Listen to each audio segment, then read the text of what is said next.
family, let's talk. So recently I did an interview with the interviewee and she asked the question of what was one of the most difficult or obstacles that I've had to face while being a life coach and a motivational speaker. Immediately I knew the answer to that question was being in a season of having to motivate others and barely being able to motivate myself. I went through a season not too long ago where I thought life was going great. I was being asked to speak all over. I was putting out new material. I had just built my new home and things were looking up. I was on the horizon, only for that to be the season where I was tested the most. Things began to be exposed in my life. The circle and people around me began to fall apart and unfold in ways that I never could imagine. I went through a season where I got my feelings hurt.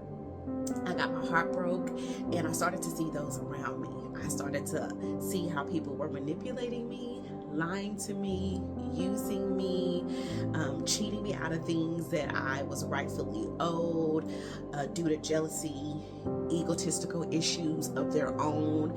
And I was in a season of just confusion because I try to be a light to others and always be a reflection to others of what I want to be received back. But I also had to take accountability in that season when I took a step back and analyzed why these things were happening. And it was because I had a savior complex and I was trying to do God's job. I was trying to be these people's savior and I was trying to save them in a season when they were drowning me. I had put unrealistic expectation on these people and expecting them to be a reflection back to me of what I was being to them when that was something that they were not even able to do to begin with. And I had to understand that God was saying, Angela, you were trying to do my job and fix people and change people when that's not your job. That's not your assignment. All I need for you to do is be the example for me and lead them to me, and I will do the rest. And so I was taking on people who were not even my assignment and then getting mad when the assignment fell and it did not work. And I was upset with myself, but only because I had done something that God had not called me to do by trying to be a certain thing to people when that's not what my assignment was. All He wanted me to do was love them with the love of Christ, and He was going to do the rest. But I was trying to do His job and fix these people, change these people, force these people into something that God had not called them to be, nor did He call me to be a part of that journey with them. So when He started to remove them and expose them, my feelings got hurt.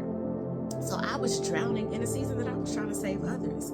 But in that same season of while I was suffocating, I still was able to find strength and solitude because God forced me in that season to still have to show up for others, still motivate others, and I had to learn to live by my own words. I had to learn to stand on the words that I was telling other people and realize that this is just a season.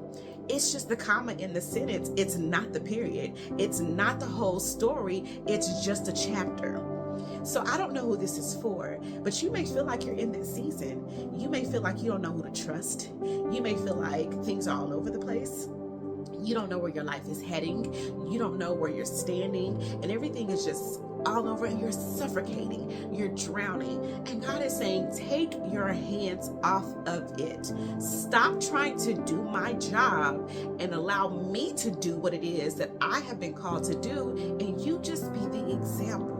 You keep living right. You keep loving people with the love of Christ.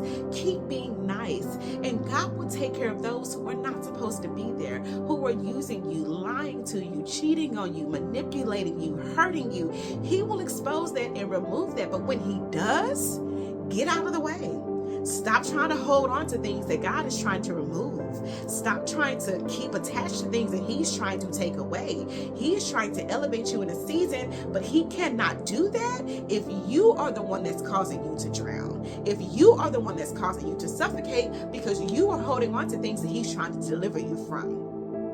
So take it from me, a living example of sometimes we do have to get our feelings hurt, but it's not always to hurt us, it's to help us, because we don't always listen when God says move. So sometimes He has to make us uncomfortable in order for us to be able to get to where He has for us to be.